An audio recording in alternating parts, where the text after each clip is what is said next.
Kumbwame bundu ya Kongo. Kumbwame bundu ya Kongo. Kumbwame bundu ya Kongo. Kumbwame bundu ya Kongo.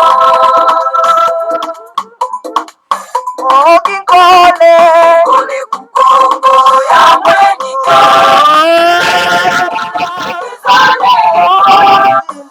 Kaya mani mumbande. Mukuluza kanda ya Kongo. Kanda ya Kongo.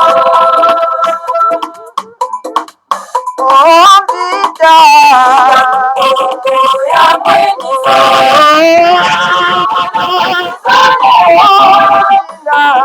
Kaya mani mumbande. Wana kitabu Kongo.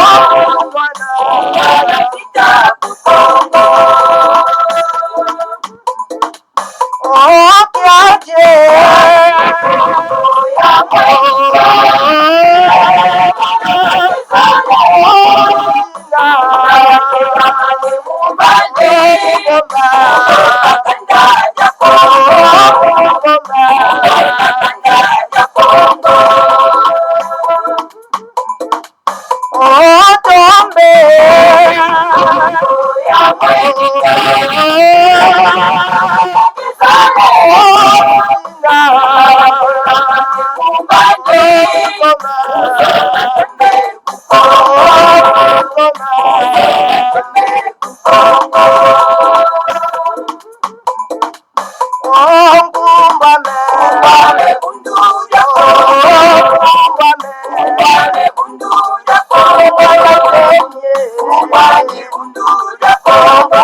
Matondo mingi bama batata bandeko baladi ya Congo bololo kumbwame bundu ya Congo bama batata bandeko lelo ezali ya solo pena tuka mokolo mwa mine ya poso mokolo mwa tukumi bale na motumba ya sanza libwa mobu ya koto mibale na zomi na libwa bongo tukomi na ngonga ya zomi na sambo na miniti mitano ingi koloba ngonga ya mitano na miniti mitano ya sima ya nzanga ezali babino mbuta bopele bobala elingi koloba malamu koloba yangwana na pesi bino banso bayenge bambote pe balosako na bino banso bama batata bandeko balandi ya Congo bololo lelo toye lisusu tokoka kosolola bomo mesano lobi en tout cas tozala toyambaki solo pena mbuta na biso mbuta ndombasi epai wape en tout cas ya pasolaki bokelobi bama batata bandeko alors lelo en tout cas toye lisusu bama batata bandeko mpona ete tokoka solo pe kosolola kasi tozala mbuta ndombasi lelo te kasi tozala lisusu lobi bama batata bandeko bana lisanga atimati donc voilà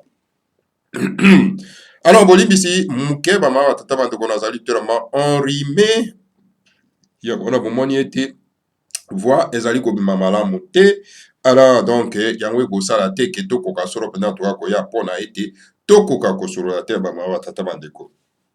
Alors lelo toza na nini toza solo mpena en tout cas na Congo Dieto oyo tokotia liboso na mesa Congo Dieto 3710 écrit par les grands maîtres Fongomanda Semi et puis en tout cas toza ko décortiquer yango lelo en tout cas Congo Dieto lelo ekozala na cadre ya politique te bama batata bandeko kasi kozala na cadre ya mobilisation sensibilisation na cadre ya santé na biso na cadre plutôt ya bomoi na biso ndenge nini toyaka na mokili oyo bama batata bandeko de manière tout à fait spirituelle bama batata bandeko bana esanga atimati toyeba ndenge nini en tout cas bana babotamaka yango toyena na message oyo ndenge nini ba naissance ya bana esalemaka bama batata bandeko bana lisanga antimati kasi avant tokenda kuna na Congo dietu toza na mwa dépêche moko batindeli biso awa na kati na Congo bololo na bandeko na biso oyo bazaka fidèle pendant na Congo bololo parce que c'est ici qu'il y a la vérité, c'est ici qu'il y a la libération bama batata bandeko nulle part ailleurs tout simplement la distraction.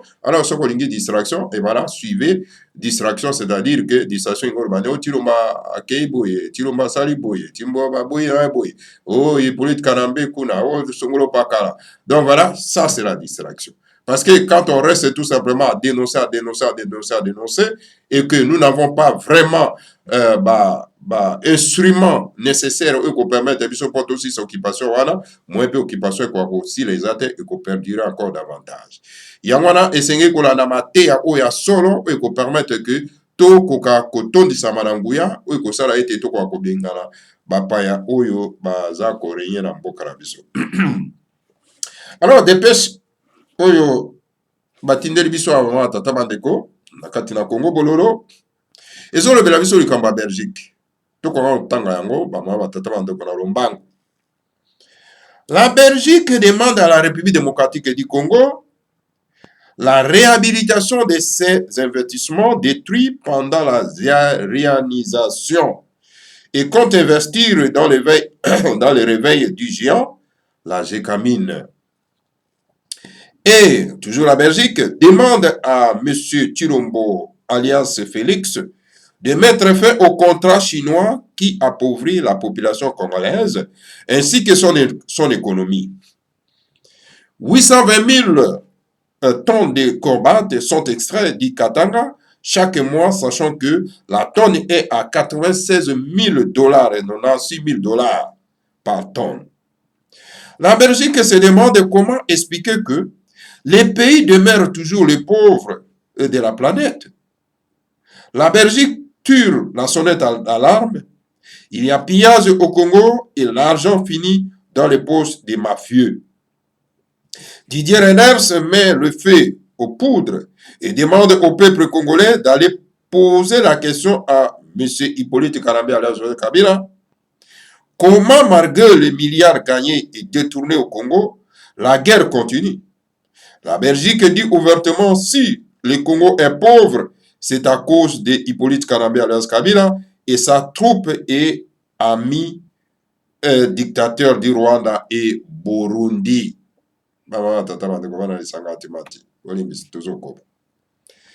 Didier Reynders rappelle que lorsque la Belgique a donné l'indépendance au Congo, ces pays étaient 4e puissance économique mondiale, bien supérieure au Canada. Et aujourd'hui, avec notre aide, nous pouvons relever le Congo et dépasser le Japon, mais cela ne peut être possible que si les Congolais prennent conscience du bijou qu'ils possèdent. Alors, maman, batata bandeko boyoki dépêche oyo bandeko batindeli biso. Oui, pas, en tout cas, Didier Reynders, ça a la sorte vraiment bien cool, pas na mayo, mazali koleka na kati na Congo. Mais si koto de décortiquer moi moukia ma batata bandeko. Belgique acquise aujourd'hui bato oyo baza kokonza mboka na biso lelo. Et pourtant, nous savons très bien que c'est la Belgique qui a soutenu corps et âme à travers nos pas Motonabango Louis Michel, ces criminels terroristes belges. Pour être baké na kozwa étranger na komba Hippolyte Kanambe, batia ye na mutu ya mboka na biso ya mawa tata bandeko. Et tout simplement pour que ba se distancier na ba Congolais pour être bazwa pouvoir na kati ya bokonzi na kati ya mboka na bango te ya mawa tata bandeko. Mais pourquoi les Belges refusent à ce que les citoyens de ce pays intelligents bazwa pouvoir na kati ya mboka? Pour la bango, ils pensent que bon voilà, ce qui moi dans mboka un Congolais a eu beaucoup de nakati ya mboka d'une manière vraiment officielle et intelligible. Abama tata bandeko intelligente. Donc pour la bango bazo kanisa ke bakoli ali susute bakoyi bali susute. Bama tata bandeko bana isanga timati. Alors pour la bango il faut aller ramasser un individu, un illettré, un vagabond. Lokola Hippolyte Kanambe, un étranger tout rwandais, ba ko imposer na kati ya mutu ya mboka na biso pour ba piller très bien ba tata. Mais quand la Belgique nous donne encore la leçon aujourd'hui que non, que ba Congolais ba yebi bijou ba za na ngote, et que tokenda kotuna Hippolyte Kanambe ba millions de dollars oyo bazoteka na bakombat des okenda wapi. C'est une insulte. Oui, la Belgique, c'est un petit pays au cœur de l'Europe. C'est vraiment le peuple belge, ce sont les peuples les plus méchants du monde que nous n'avons jamais vu. Belgique, les Belges pensent que, et pourtant, ils pouvaient même réfléchir que non, écoutez, tozwa chance eloko pamba ya kokenda kokonza mboka lokola la République démocratique du Congo, un grand pays, biso bato toza un petit pays au cœur de l'Europe. C'est une chance. Alors comme ça, esengelaki na bango bakoka koloba ete non, peuple wana esengeli biso na bango tokoma moko bomoko, to travailler ensemble pour to développer mabele wana ya kachopa ya kati. Comme ça, tango yango ekokoma puissance, pe puissance yango ekozala pe pour na biso. Alors ils seront respectés partout dans le monde. Mais au contraire, Belgique a préféré donc Congo ezala le pays le plus pauvre et le plus vulnérable. Pour la bango, ils pensent que ceux qui Congo ezali vulnérable, alors donc bako bénéficier d'un pillage illégal, illicite na kati ya mboka. Mais combien de fois les Congolais de la diaspora ganga ka mikolo nyonso pe bakizaka na Belgique na politique na ya mabe vis-à-vis nos pa ya Congo ke bokenda kozela biso mopaya botieli biso na moto ya mboka pona tout simplement na makanisa bino bopie. Mais lelo yo la Belgique aya kosusu kopesa biso leçon que non, écoutez, esengeli tokenda kotuna Hippolyte Kanambe mbongo oyo baza kopie na mboka baza kotia yango wapi. Mais c'est biso nde tokotuna bino ba Belge bo aider biso pona ete boya kozwa moto na bino botiaki na pouvoir na mboka na biso bokende na ye botie na CPI mbongo ya pie azwa mbongo wana azongisa na Congo. Bino bato botiaki ye bino kaka bato kokolongola ye. Siko problème na biso ezali wapi. Nous avons tant crié a moto mopaya botiera moto ya mboka na biso azo boma bato azo tia bato na ba fausse commune to crier eloko moko te. La Belgique est silencieuse. La Belgique est silencieuse. Alors tu évite moustique ni nous épiquer renders pour na ya koloba na ba congolais ki tokenda kotuna Hippolyte Kanambe ba mbongo oyo baza koyiba baza kotia yango wapi. Mais c'est ce que vous avez voulu que botia mopaya na mutu mboka pour appauvrir mboka et comme vulnérable et tout là libosa un petit pays lokola Rwanda. Mais père Nabine ezali justifié te. Kobanga Nabine ezali justifié te les Belges. Ceux qui Congo connu makasi. Mais regardez un petit pays lokola le Portugal, un petit pays au cœur de l'Europe, qui a Oye Konza Brésil, qui est un grand pays. Mais Brésil est puissant aujourd'hui. Est-ce que les Portugais ne profitent pas de cette puissance? Il y a Brésil. Il y a combien de Portugais qui sont au Brésil qui travaillent? Mais la Belgique fait la honte. Et l'Europe fait la honte. Chasse l'oko pamba bake kozwa mboka munene, mais bazali mitema mabeko leka. Les Belges, ce sont les peuples les plus mauvais que l'humanité a connu. Parce que soki ba Belge bazali bato moko ya malamu, balingaki kosala ete biso na bango tozala na bomoko, to travailler, to développer mboka wana kozala bénéfique mpona biso bana ya kachopa ya kati pe bénéfique mpona bango ba Belge bama tata bande.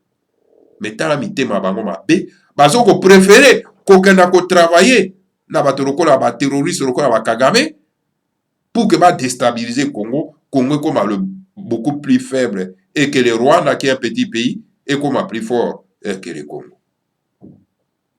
La Belgique refuse de travailler avec le dirigeant visionnaire lokola ba Fumuma Dansemi. Combien de fois Fumuma Dansemi a cessé de le dire, appeler nos pas dans ma belle. Au lieu de travailler dans Fumuma Dansemi, afin que tout émerger la République démocratique du Congo, où est cause la bénéfique pour la bango. Mais tellement que Kobanga na bango ezali justifié te, baza komi koti za komi dindi sasa koyeba, alors lelo oyo reindera ya kopesa biso leson ke non esengeli biso bana somo ya mboka Kongo tokende kotuna Hippolyte Kanambe alias Kabila mopaya tuti rwandais mbongo ye aza kopie na mboka aza kotia yango wapi.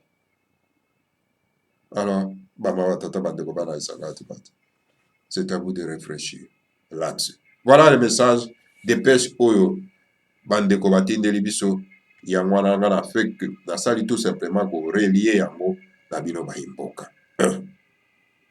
Matondo mingi bamawa tata bandeko tika tokenda solo mpena tuka na Congo dietu. Congo dietu 3710 3710 engi koloba koto misato na kama sambo na zone.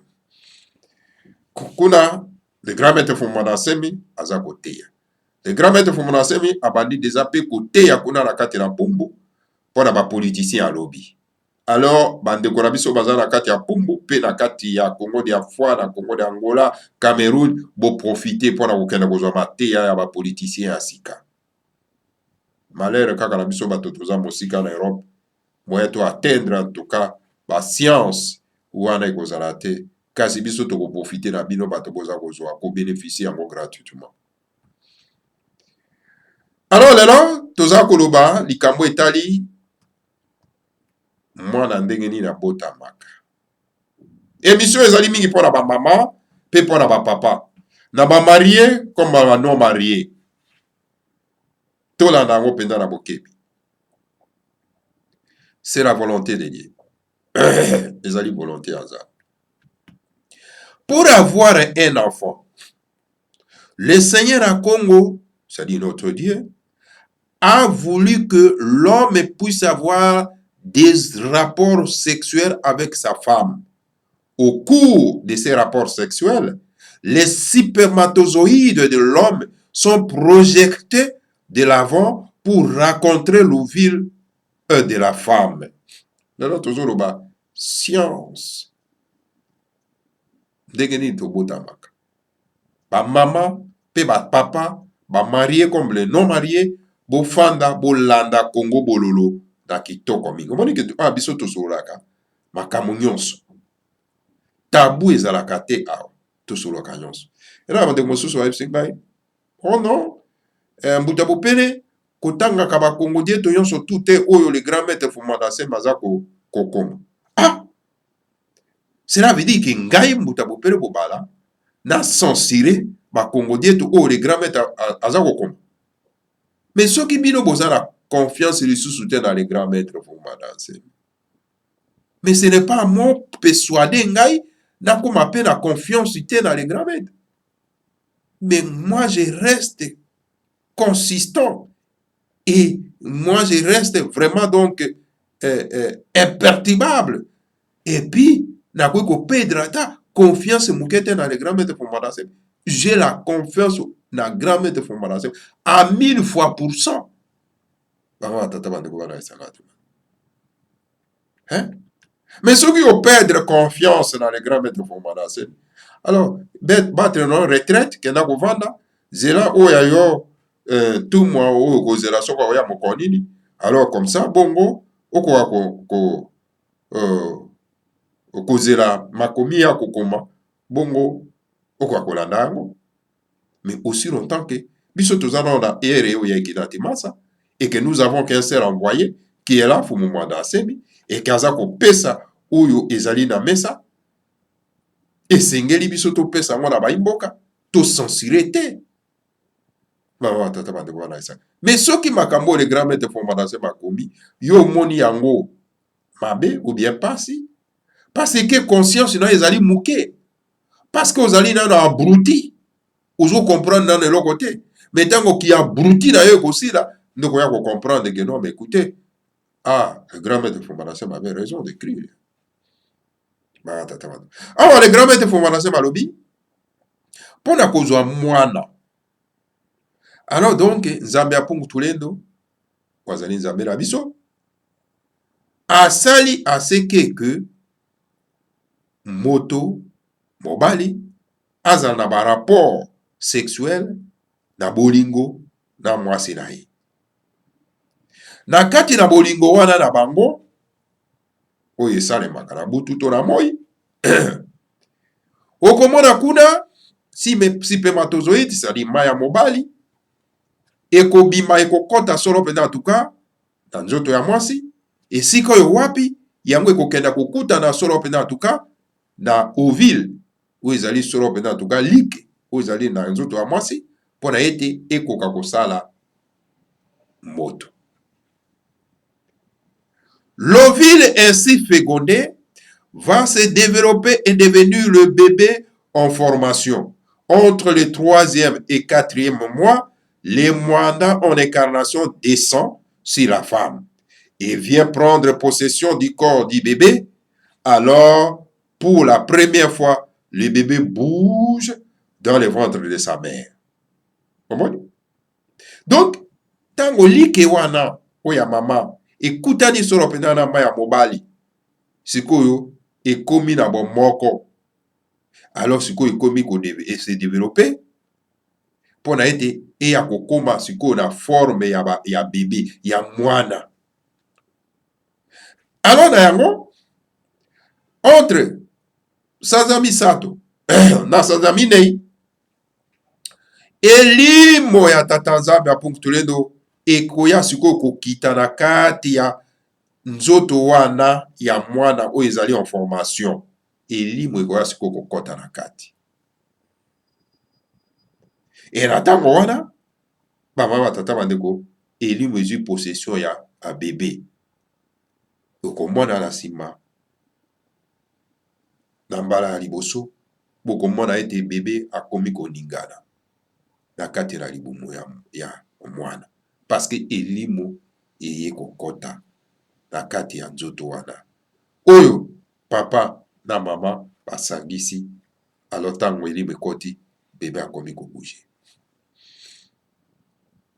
L'enfant en formation va continuer à se nourrir du sang de sa mère jusqu'au 9e mois où finalement, le nouveau bébé va naître.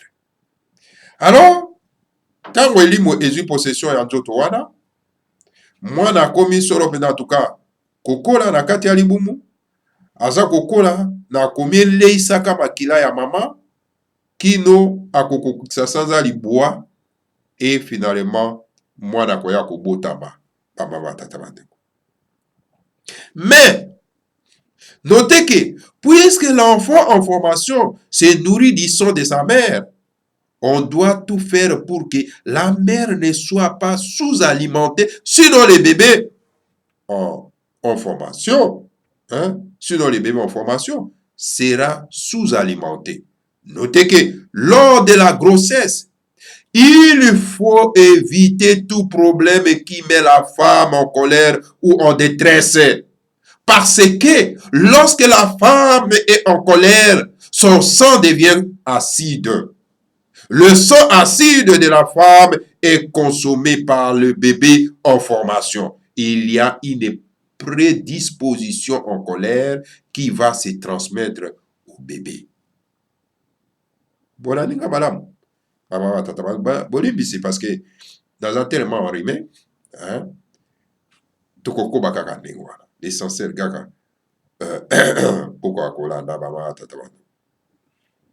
alors kasi yeba yango malamu ete tango mwana aza kokola na kati ya libumu ya mama, aza komelesa na makila ya mama, esengeli tosala nyonso mpona ete mama akoka kolia bilei malamu. Yo tata esengeli olesa mama malamu mpona ete en tout cas bebe oyo aza na kati ya libumu na ye akoka kozala kokola malamu na kati ya libumu. Kasi yeba yango ete baba batata bandeko balandi ya Kongo bololo, yeba yango malamu ete bino bamama bozolanda biso mpe na bapapa.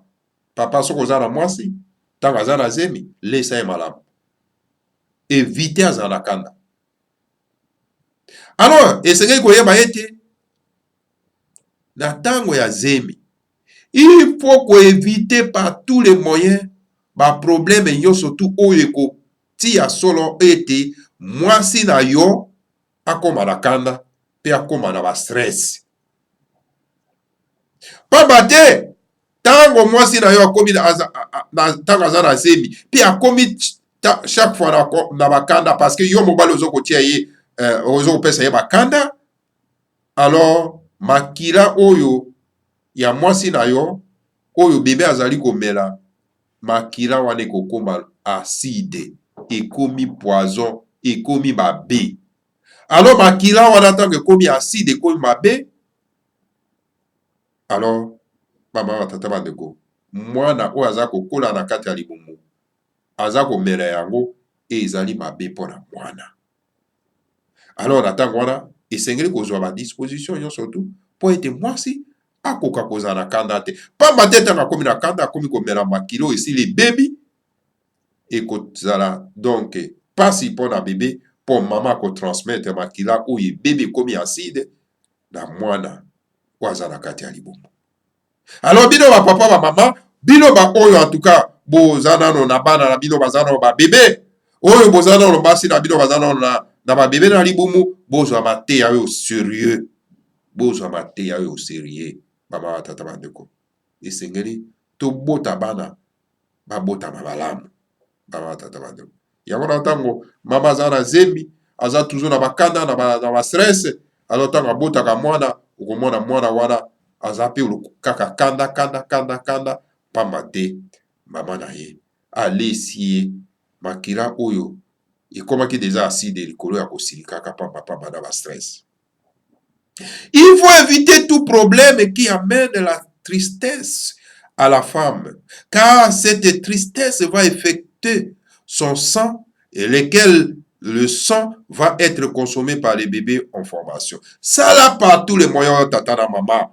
Ça là makasi, yo tata, surtout yo tata. Ça là makasi ete mwasi na yo akwa kozana ba problème ete oyo komema ye na ba tristesse, na pasi, na makanisi. Alors na yango, parce que makanisi wana pasi wana ekoya ko affecter, ekoya ko bebisa makila oyo epai wapi makila wana ya mama, bebe azali ko consommer yango, azali kolia yango na kati ya libumu mama tata bandeko. Sinon, c'est la volonté de Dieu que pour avoir un enfant, l'homme doit faire des rapports sexuels avec sa femme. Ezali solo penda volonté ya tata nzambe apungutuledo ete mwana akoka kobotama esengeli papa na mama akoka kosala rapport sexuel na mwasi na ye. Ainsi, le charpentier de Nazareth, Monsieur Joseph, a eu des rapports sexuels avec sa femme Marie, qui a mis au monde son enfant Jésus-Christ. Charpentier oyo tata ya Jésus-Christ. Yena Marie basaka ba rapport sexuel, yango na botaka mwana na kombo ya Jésus. Mais tango ba christianiser o babunga nzela bakoya koyebisa bino ke non Yesu abotamaki na molimo mosantu. Waya lokuta batete. Batete, vous croyez que tata nzambe apunctuledo akoki kobuka mobeko na ye? Abuka mobeko, ye mobeko na apesi alobi ete mwana po akoka kobotama esengeli abotama na tata na mama basala ba rapport sexuel, bongo sikoyo mwana aya kobotama. Bongo ye moto aya kosala tata nzambe apesi mobeko na ye, bongo yo oya kozala osala exception, oya kobota libanda ya mobeko ya tata nzambe. Tala lokuta ya église coloniale eke batata mobimba boye bato balobi ke batangi ba université bazo croire na mensonge wana. Mama tata bandeko, lokuta na bino toye konyata yango mama tata bandeko. Voilà les grands maîtres de fondation malbi waya. Donc Joseph na Marie basalaki ba rapport sexuel, balali basali ba rapport sexuel mwasi na mobali. Alors donc bayi kobota mwana na bango na kombo ya Yesu. Ibanda rapport sexuel mwana aza te. Ainsi Mbuta Kuyela a eu des rapports sexuels avec sa femme Yaya Louezi qui a été engrossé et a mis au monde son fils Mbuta Kimbangu. Donc Mbuta Kuyela asalaka ba rapport sexuel na mwasi na ye yaya Louezi, yango na ngrosaka ye mpe bayaka kobota mwana na bango na kombo ya Kimbangu, Mbota Kimbangu. Tata Semi a eu des rapports sexuels avec sa femme Yaya Mpolo Ngimbi, qui est fini par être engrossé et a mis au monde son fils Mwanda Semi. Alors, Tata Semi na azwaki rapport sexuel na mwasi na ye Yaya Mpolo Ngimbi et pa wapi. Donc, Tata Semi engrossaki mwasi na ye pe baye kobota mwana na kombo ya Mwanda Semi. Ainsi, le Seigneur Kimbangu a eu des rapports sexuels avec sa femme pour mettre au monde son fils Kisolokele. Puis il a eu des rapports sexuels avec sa femme et a mis au monde son fils Dialungana. Puis encore, il a eu des rapports sexuels avec sa femme pour mettre au monde son fils Diangienda. Alors, Nayango, le Seigneur Kimbangu azwaki asalaka ba rapport sexuel na mwasi na ye. Yango bayaki kobota mwana liboso Kisolokele, aisusu kosala rapport sexuel, aisusu kobota mwana ya mibale na kombo ya Dialungana, et puis aisusu kosala rapport sexuel na mwasi na ye, baisusu kobota mwana ya suka na kombo ya Diangenda. Alors na yango, le grand maître Mwanda Semi s'est marié avec sa femme Yaya Sikimina Congo. Naturellement, Yaya Sikimina a voulu faire des enfants avec son mari né Mwanda Semi. Pour cela, Mwanda Semi devrait avoir des rapports sexuels avec Yaya Sikimina Congo. Alors, Nango, Baba Tatama de Kobalande Congo Bololo, le grand maître Mwanda Semi, ye abalaki mwasi na ye Yaya Sikimina Congo. Donc naturellement Yaya Sikimina Congo asepelaki ete akoka kosala bana na fumu Mwanda Semi. Na yango fumu Mwanda Semi esengelaki akoka kosala bolingo na Yaya Sikimina Congo po ete bakoka kozwa bana baba tata bandeko banalisanga atimati. Ainsi, lorsque Yaya Sikimina Congo dit à Yaya Lubondo que yo banga kane Mwanda Semi pona nini, yepe azali mobali lokola mibali nyonso, yepe asibaka basi ndenge mibali nyonso basibaka basi. C'est seulement triste pour une femme têtue, ayokakate, qui ne sait pas qu'on soit messager de Dieu ou pas. Quand on vient sur cette planète Terre, si on veut des enfants, il faut faire des rapports sexuels avec sa femme. Malheur à ceux qui comprennent toujours en retard. Ingeta, ibobo, ibobo. Bon, moi, c'est ça que tout censuré, les grands maîtres ça, ce n'est pas une vérité, ça. Donc voilà, les grands maîtres de formation à lobby. Tango Yaya Sikimina Congo alobi ete alobi na ya Lubondo ke yo bangaka Mwanda Semi pona nini, yepe azali mobali lokola mibali nyonso, yepe asibaka basi ndenge mibali nyonso basibaka kasi. Mais ezali seulement triste pamba te mwasi azali teti ayokaka mobali te, ayebi te ke ozala motindami ya tata Nzambe apungu tulendo ou pas. Alors, soko ye na kati ya mabele oyo, alors esengeli mama wa tata bandeko ozwa bana. Alors po ozwa bana esengeli osala ba rapport sexuel, osala bolingo na mwasi na yo. Alors bawa kaka na bato bakompelo na retard mama wa tata bandeko. Est-ce que lilobo ezali liloba bosolo te? Yango bino olinga vérité pour la vie. C'est une vérité. Mais la question que moi je me pose un peu moi mouké est que est-ce que Yaya Sikimina Congo abandaki penda koyeba fumu Mwanda Semi vraiment grandeur ya fumu Mwanda Semi, ou bien abandaki kozwa ye kaka tout simplement mobali comme mobali nyonso, mais sa mission na sima wana mission les grands maîtres Fofana Sembi. Est-ce qu'il y a vraiment? Et la question que je me aussi poser, est-ce que ces enfants aussi connaissent la mission des grands maîtres Fofana Sembi? Est-ce qu'ils, ou bien tout simplement par papa biologique, hein, par le corps charnel, mais au-delà du corps charnel, ce qui est caché là-dedans, mission, mystère, il y a nature, ce qui est biso toza ba fanakuiti ba fanakuiti.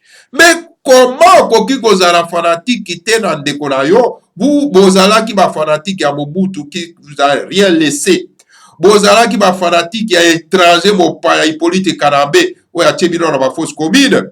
Comme lero kozala fanatique ya nani ya Chilombo et qui vous donnera rien. Si vous yoko yoko empêcher ngai, nazala fanatique ya notre frère parce qu'il fait des choses où moto moko pe kutute azosala kati ya mboka wana. Et tout ce qu'il a prédit, eza ko se réaliser kaka. Baba tata ba de ko wana sakati mate. Alors donc, Bokoti Robert Simba. Malheur à tous ceux qui coopèrent toujours en retard. Maintenant, mingi mama tata ba de ko wana sakati mate. Vraiment tellement que nous avons rimé. On a continué dans ma commentaire réalité. Maman tata ba de ko. Alors voilà, tu écoutes la vidéo toujours Mbala ya Simba. Voilà, bon méditer. En tout cas, Congo Dieto Oyo, écrit par les grands maîtres Fofana Sembi. Alors, ils allaient vraiment plein de ma révélation, maman tata ba de ko.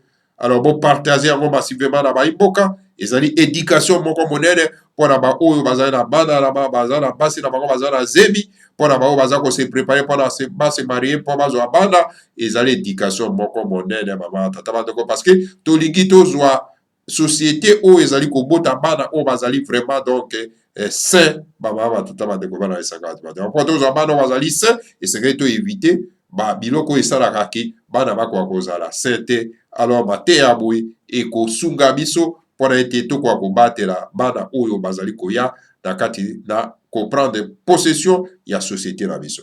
Batondo mingi na bino baso bolandi biso. Que le Seigneur à Congo vous bénisse tous, bénisse Fumumanda Sembi et bénisse la République fédérale du Congo.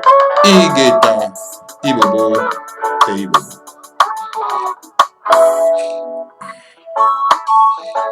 Oh, Tata Nzambia Mutulendo. Dala mwetu mana Afrika. Asi tiluye malema. Nyambudangi Tata. Ngatu vo nyambutafila kana. Vo takuteka ni matata. Visa watululoka. Visa watulilandefi. Visa watulukisa. Kani Afrika. Inamumasika ka. Tata Nzambia. Tusila lembo. Mukimbawu. Yekimba. Yamasumukanda Kongo kabola makondo londe bokolo muzai mahikwa musuno ngamu bandu zanso aidikilanga tenyero kukyaki wenda mose baza Kongo detidila wenda mumabaka detidila pe wenda kukavinge Kongo detidila Tata Zambia Kongo nibadilo zeto Masomo makamale mukila tata Kana vombe na mamwaki kutute Kana vombe na madombe bosukala Neti kulo mato wale kukila mo Kongo deti vindu mukanga vabonde Eti mawazala kwa manino nade Kanipasiza ndisi nyokele kiteso Tata bandila mpasiza Kongo wangu Wenda mose baza Kongo netidila Wenda mumabaka netidila Wenda kukabini Kongo netidila Tata Zambia Kongo nibadilo Masumu makamale mukila tata Kana kumbe na mamaki kutupe Kana kumbe na madombe bosukala Nati kulomba doane mukila mo